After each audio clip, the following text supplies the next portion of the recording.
It has been almost a year and a half in the making.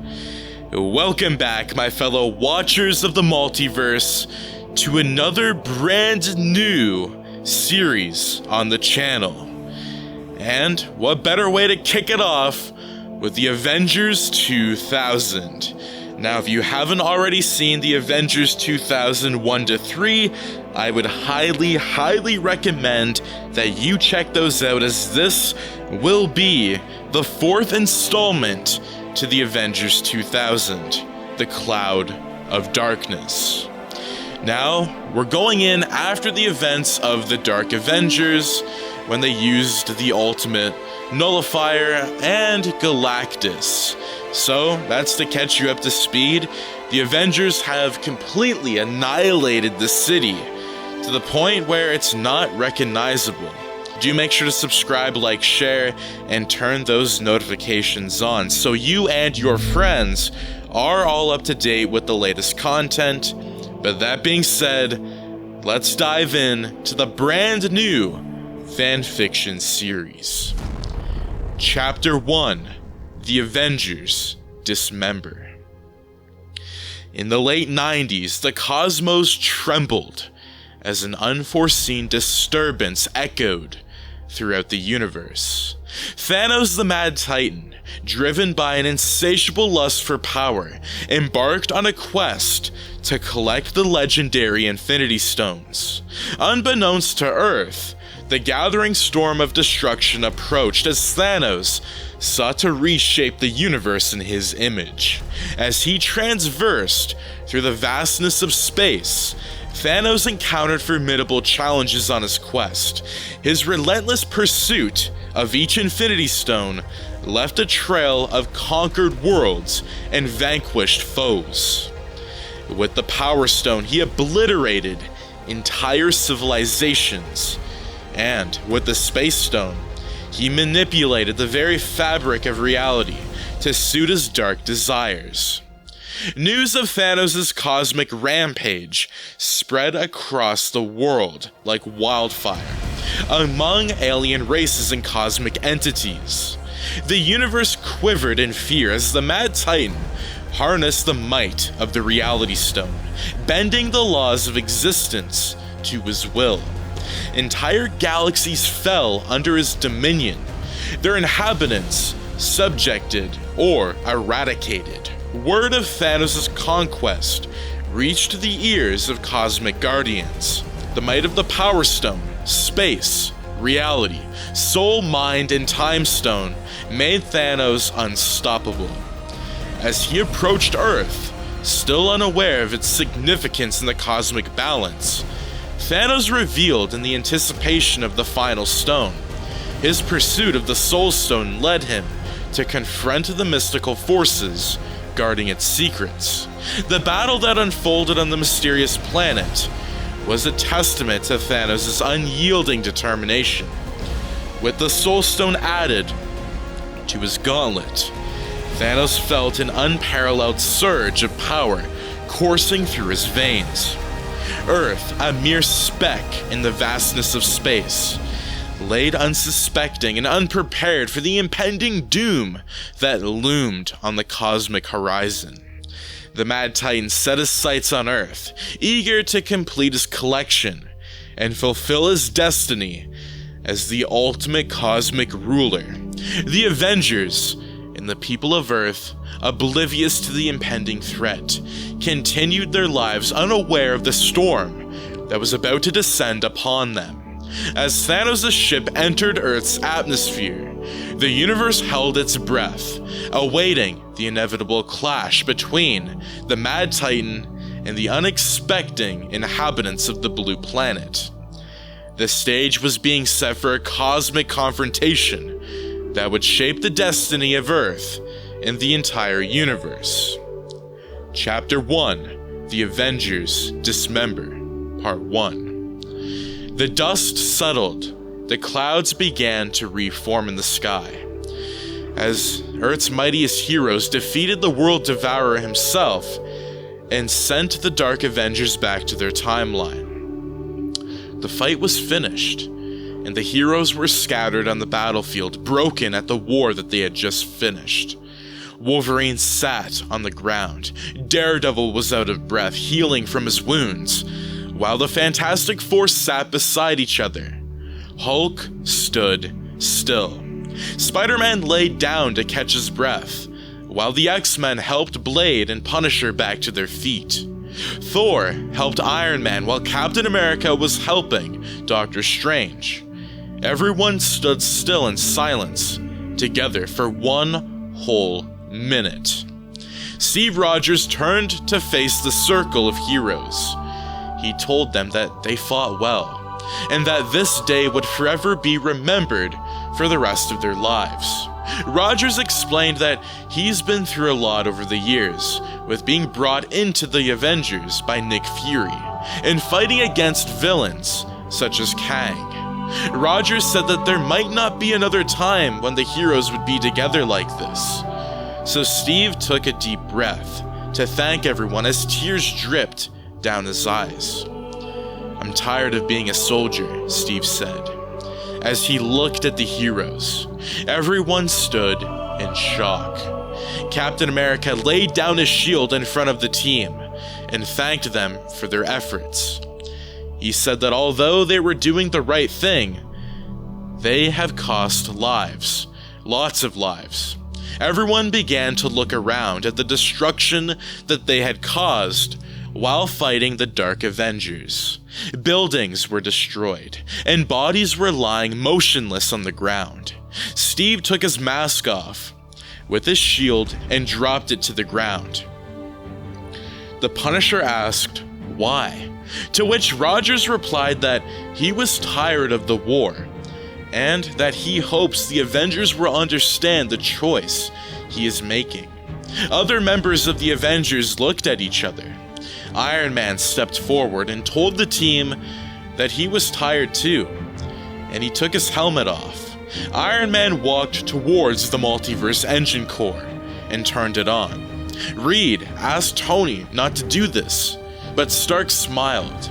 He thanked everyone for helping him find his way in this world, but he also needed to help rebuild his own. Look around, everyone. All we do is cause devastation. We're a ticking time bomb, and I don't think I can be a part of that anymore. Tony stepped through the portal and waved at the team members. The Fantastic Four looked at the X-Men, who nodded in agreement with Stark. They said that they will always help, but they too must head back to the mansion. The X-Men are not just soldiers, but they're helpers who help the gifted. The Fantastic Four agreed. Reed smiled at Sue while the Thing looked at Johnny. They thanked the heroes and began walking away as the dust was settling. "Well, big guy, what do you think?" The Hulk looked at Spider-Man. Then he looked around at the destruction that was caused by the fight. The city was in ruin, fire and bodies scattered across the top of buildings. Hulk dropped a single tear from his eyes as he jumped and disappeared in the sky. Punisher and Daredevil helped Spider-Man to his feet, and the three of them then turned to Doctor Strange and Blade, who were both leaving at the same time. The Punisher shook Daredevil's hand, and they turned to Spider-Man. They all thanked each other before everyone parted ways. Nick Fury made his way down to the burned city. He looked around and saw everyone walking away from each other. He was already too late, but it didn't matter. They had one sole mission, and that was to stop the threats from destroying their world. Fury picked up Captain America's shield before he turned to his left to see Thor hovering in the sky. They waved at each other before he disappeared through the Bifrost. Fury fell to the ground with the shield in his hand, thinking about all the choices that they have made thus far and all the battles that they have fought to get to this very moment. New York City was nearly a wasteland, and people were dead because of their actions. How would the government handle this situation? How would they handle the knowledge of the multiverse? Everything and anything could happen. But Nick Fury knew, at this point, the world was better off without heroes. They will always come back when the world needs them, but for now, they must go on their own paths. Nick Fury fell to his knees near Cap's shield, and he just looked around at the devastation. The city was destroyed. Everything from buildings were ruined. Fires, cars flipped over, and the battlegrounds were everywhere. Fury asked himself, have I caused more harm than good? As he turned his head up to see that all of the heroes were gone, Fury heard a noise in the distance. A helicopter was coming fast towards the city. Fury stood up as he realized that it was the US military. The helicopter touched down only a few feet away from Nick, who stood still in the destruction. Out of the helicopter came General Thunderbolt Ross, who had soldiers following his pursuit of Fury.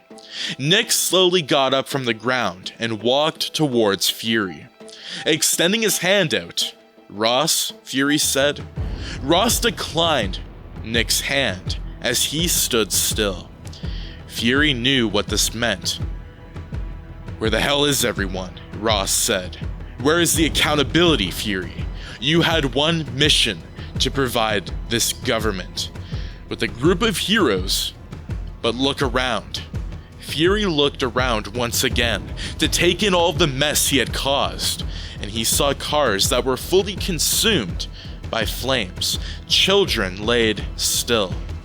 Fury, take one good look, because this is your last time you will ever do this.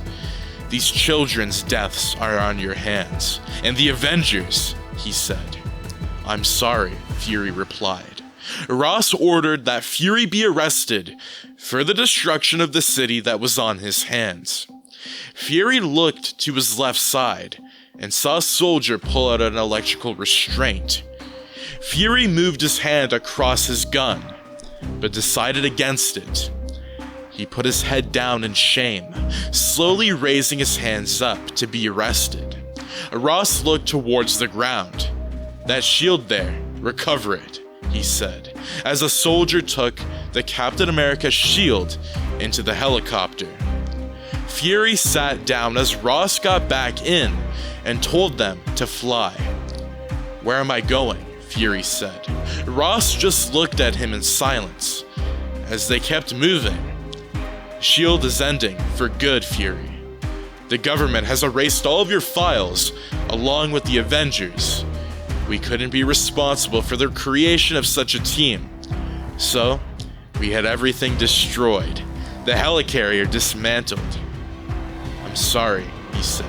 No, you can't do this to me. You're going to pin everything on us, aren't you? Nick said. We will cause a civil war if the truth gets out that the government was involved. I have my orders just like you did. Ross nodded his head as Fury turned to see a gun pointed towards his skull. One loud shot rang out as Fury's face fell to the side of the glass on the helicopter. I want you guys to burn the body while making sure Fury is never seen again, okay? Ross said. Thaddeus Ross smirked as the two soldiers agreed with his words. It wasn't going to be too much longer before the government pinned everything on the Avengers, and when they did, they were going to be arrested or killed. The helicopter landed in a secure military base where Ross got out. He met with the World Security Council. He is dead, Ross said. The members then told Ross to implement the next stage of their plan, and that was to hunt down superheroes. Ross nodded his head in agreement. One of the council members told Ross that more than 150 countries voted on banning superheroes for good in order to maintain law and order across the globe. After the assault by the World Eater, most countries felt that a coordinated action would be better for all world threat situations, rather than placing the balance in the hands of heroes, or criminals, as they said now. The plan was now set in motion, and with the deleted files of the Avengers, and the government's plan of the Avengers formation, along with S.H.I.E.L.D., they were possibly going to avoid World War III. Ross knew this, and it was a smart idea to have Nick Fury killed, as he was one of the main reasons why the Avengers formed in the first place, all those months ago, against God Emperor Doom, who threatened to destroy the world before. Ross then turned off his communication and readied himself for a bigger day in human history. The day the Avengers were dismembered. The destruction of New York City was devastating, to say the least. And many people were killed from all corners of the city due to the heroes and villains fighting. This caused the government to take quick action, as people from all over the world quickly tried to help clean up the mess the Avengers left them. Out of embarrassment, the Avengers left the mess for the city, and it was up to the people to clean it. Most people were split on this, as some people believed the Avengers saved the world, while others and most people who lost loved ones were affected at full breaking point. The hatred for the Avengers burned in them with a passion, and nothing was going to save them. People wanted answers, and they wanted them now. Thunderbolt Ross had a set plan in motion that was given to him by the government. They were going to point all of the blame towards the Avengers to avoid a potential world war against the United States. As if it got out publicly, then all hell would break loose within the country, and possibly creating a civil war. They knew that they did not want superheroes involved whatsoever, as some of them would create factions in the government. And the best way to avoid this was pinning everyone and striking on the opportunity as fast as possible. Here was Ross, who was at the press conference that was being televised by everyone across the world. He was behind the President of the United States, who gave his official statement on the acts committed by both parties involved. The Avengers and supervillains. The President gave out his final speech when he called upon Ross to speak up about the course of action that they would take in capturing these individuals. I want to say before we begin, my heart goes out to the families who are mourning the loss of their loved ones for this horrific tragedy. We will do everything in our power to bring the people who did this to justice. So, that is why I have been asked by the President to lead the Hero Prohibition Act. All individuals possessing superhuman abilities must undergo a mandatory medical procedure to permanently nullify their powers. Failure to comply will result in imminent incarceration. Those who choose to retain their powers, despite the mandatory procedure, will be confined to a government-designed secure facility for the remainder of their lives. Escape attempts will be met with severe punishment by the death penalty. Thank you all, and God bless. Ross then left the stage with the President of the United States.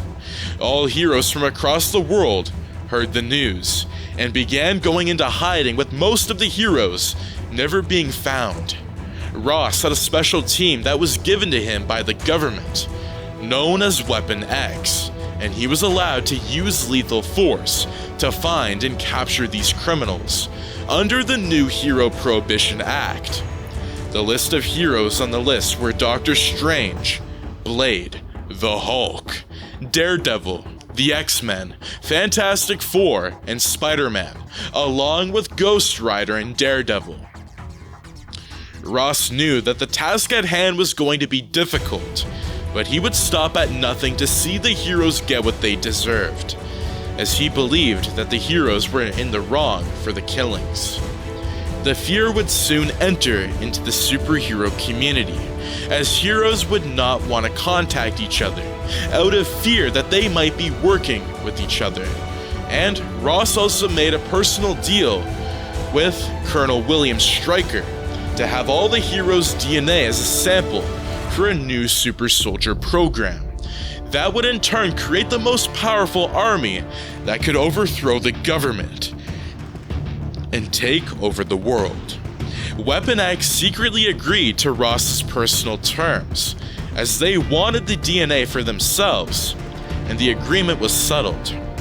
Ross raised his hand, and both of them shook, as the plan would be set in motion. William Stryker told Ross that he had a special super soldier that he should meet. "Ross, I want you to meet Wade Wilson," he said, as Wade walked towards Ross and also shook his hand. "Wade is going to accompany you for this task. He will be your personal assistant in capturing all of the heroes, or villains now. He had a microchip that will obey your command. He was made here in the laboratory." Ross was surprised to see a personal assassin who would help him enact the Hero Prohibition Act. "You can call me Deadpool," he said, as he loaded up his M16 rifle. Ross smiled and thanked Stryker before leaving with Deadpool.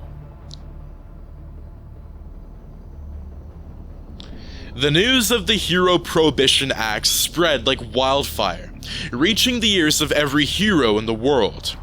The heroes, once united, were now scattered and forced into hiding. Doctor Strange, Blade, the Hulk, Daredevil, the X-Men, Fantastic Four, Spider-Man, Ghost Rider, and others became fugitives in their own world. The world was left without heroes as crime rates spread rapidly, as small criminals began using the opportunity of an almost destroyed New York as its battleground. Doctor Strange, who was in the Sanctum Sanctorum when he heard the news, knew that they needed to keep in contact with the other members of the Avengers. "I will do what I can to help our friends, but I fear my powers are limited. I have used the shield for now, but I can't promise that will be kept hidden forever," Strange said, as Blade told Doctor Strange that he would try to help in any way possible, as he began to watch on TV all of the replays, riots, and destruction caused by the Avengers. A breaking news story came out soon after, showcasing the shield of Captain America that was left on the battlefield. A quote from Ross was displayed on TV. "Not even your vets will protect you. A pure shame," he said. Moments later, Ross announced that the shield was going to be placed at a museum for those to see, but it just went to show how far the Avengers fell and how fast it fell, as even the great Steve Rogers knew when to quit. It was unknown where Rogers went after the battle for Earth, but it was assumed he also went into hiding. Blade shook his head in shock as he picked up the TV remote and shut it off. "I won't stand by and watch my friends have their hands forced into giving up their powers," Blade remarked. Doctor Strange nodded his head. Strange was disappointed at everything that transpired, but he also knew the limits, and this was it. Although he didn't agree with everything going on, he knew that the Avengers didn't even stay to help and clean up the mess that they made. It made Strange feel uneasy, as he felt that maybe they should be accountable. He sat down in his chair with his hands in his lap. "I'm sorry," Steven said, as he put his head down.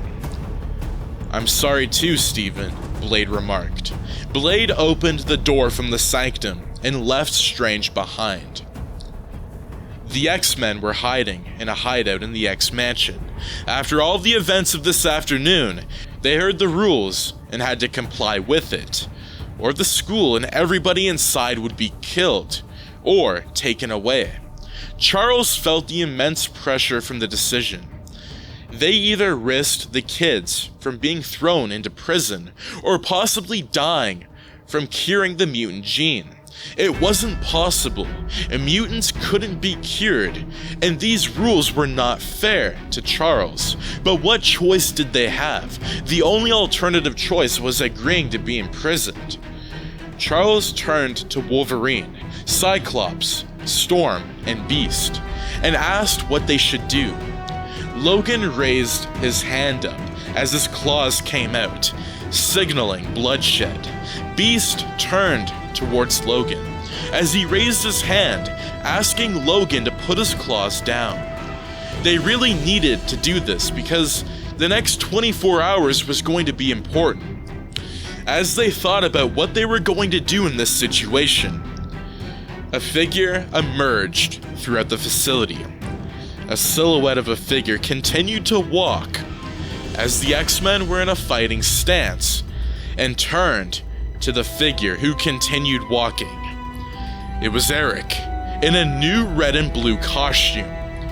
"Charles, my old friend, it seems we find ourselves in quite a predicament," Magneto said. "Eric, what are you doing here? We can't afford any confrontations right now," Charles retorted back. "Confrontations, Charles? You should know better than anyone that I'm here to offer a solution. A way for our kind to survive in this predicament." Cyclops narrowed his eyes. "What solution do you propose, Magneto?" "Thunderbolt Ross approached me with a deal. If we assist him in hunting down the remaining heroes, Spider-Man, Hulk, Daredevil, Punisher, Ghost Rider, the X-Men will be exempted from the Superhero Prohibition Act. The government is willing to turn a blind eye to mutants if we help them eliminate their so-called threats," Magneto said. "Eric, you can't be serious. Helping them hunt down our fellow heroes," Professor X said. "Think about it, Charles. We ensure the safety of the X-Mansion, our students, and our future. The government won't bother us if we provide our loyalty by aiding them in the tasks." Magneto retorted back. "Eric, this is against everything we stand for." "We can't betray our own kind," Charles said. "Charles, it's about survival. If we don't cooperate, they'll come for us eventually.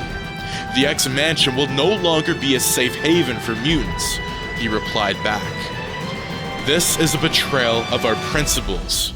We can't compromise our morals for temporal safety," Charles shouted back. "Charles, think about the children here. We have a responsibility to protect them. If we don't take this opportunity, they might suffer the consequences of our inaction," he said. Charles replied, "I won't compromise our principles, Eric. We'll find another way to protect our kind without betraying our fellow heroes." Magneto put his head down as he revealed one more piece of information to Charles. "Charles, I've given you a warning. When tomorrow comes and the government decides to act, I will be forced to make a choice.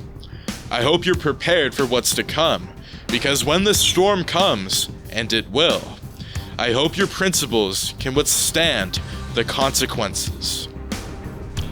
Magneto said as he looked at the X-Men in the eyes and left the room. They all looked at each other in shock. Magneto working for the government as a dog. There had to be more to it. Once he had what he wanted, he will cast them aside for his own agenda. "I'm sorry, friends. I won't hurt them. We can't do it," he said. The X-Men agreed. Wolverine nodded his head. "We will find another way to get through this," Storm said.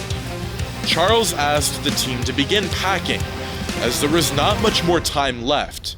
They would need to take in what they had before a possible raid happened. Logan agreed with Charles and began creating plans and backups as they began to pack everything that was essential for them.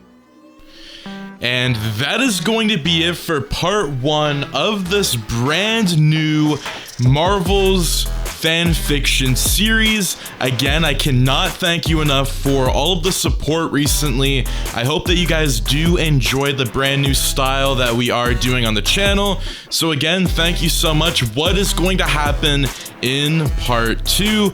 Do let me know. With that being said, do make sure to subscribe, like, share, and turn those notifications on so you and your friends are all up to date with the latest content. With that being said, thank you so much for tuning in, and I'll see you in the next video. Take care and have an amazing day. Peace out.